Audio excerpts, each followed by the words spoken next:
are you stuck in the midpoint of recovery where you're not truly ill as you were, but you're not free with food either? You're in that kind of meh middle ground. So everyone around you thinks you're doing better, but in fact, in your head, you're struggling more than ever. It's a horrible place to be. I'm Harriet Frew. This is the Eating Disorder Therapist podcast, and today I'm going to talk about the 11 miserable signs of quasi-recovery. So, quasi-recovery. You realize you're not alone and you need to seek help and keep on going. It's a horrible place. So the term quasi-recovery describes a midpoint in healing, in that healing destination. So you're out of the really desperate dark woods where you were really ill and the eating disorder took over your whole life and swallowed you and robbed you of your personality and life, but you're still not free with food. So quasi-recovery is a significant accomplishment. I think I really want to say that actually, and you kind of have to go through it to get to full recovery. It's an essential marker, and you take stock, you consider further change. So you might be eating regularly with some structure and routine when you're in quasi. You may be thriving at work and study. Maybe you're back immersed in the land of living in many ways, and everyone thinks it's all wonderful. You may appear healthy, and others assume everything is fine. And your eating patterns may appear to be like perfectly normal from an outside perspective looking inwards, but you know differently. When you're in quasi-recovery, you don't feel fully recovered. You still feel hijacked by lots of rules, and it can feel like a miserable, isolating limbo, and you just don't feel great. So here are 11 signs of being stuck in the quasi-recovered place. Do let me know if you relate to any of these in the comments. So number 1, set point, the good old set point. So you may be partly weight restored, but you're not at your set point weight yet.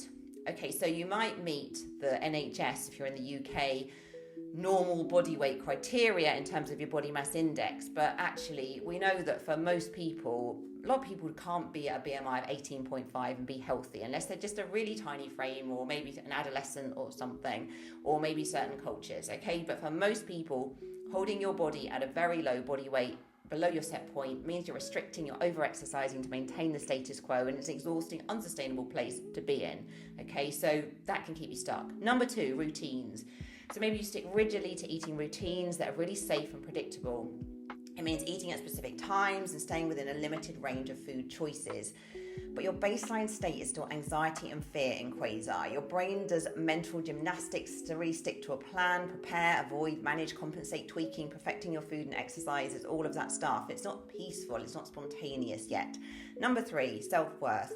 So your self-worth is still linked to weight and shape variables. Okay, so you're still thinking a lot about weight and shape. Now, it may have transitioned from thinness to leanness, but body dissatisfaction is still very central. You don't like your body. Number 4, rules. You've still got lots of hidden rules, or they may be diluted in intensity. So you may be focusing on delaying eating, avoiding certain foods, or simply not eating enough. Eating might still be set by the clock, measured by quantities rather than responding to natural hunger and appetite. Number 5, hunger. So in quasi, you probably don't trust your hunger and fullness cues fully yet, and you rely safely on the safety of a plan. Hunger is probably persisting for your attention as you often feel weak, dizzy, and unable to concentrate.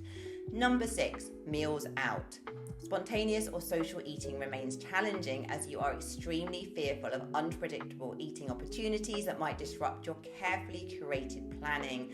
So you might still be doing all of that scanning restaurant menus and all of that stuff, which creates a lot of mental exhaustion. Number 7, identity. So you may have implemented numerous behavioural changes, but your identity is still bound up with food. So you might identify as the healthy one, the thin one, the fit one, or similar. Number 8, others think you're fine. This is such a common one. So maybe you eat regularly, and to the untrained eye, your eating is normal and balanced, and others feed back to you, oh, you're doing so well and you look so much better, and you're kind of like eye rolling inside. And you find this really incredibly confusing, as mentally you feel worse than ever. Actually, you're still in a very poor mental place around food and body. Number 9, romanticizing the days of thin. You're still yearning for your smaller body and feel out of sorts.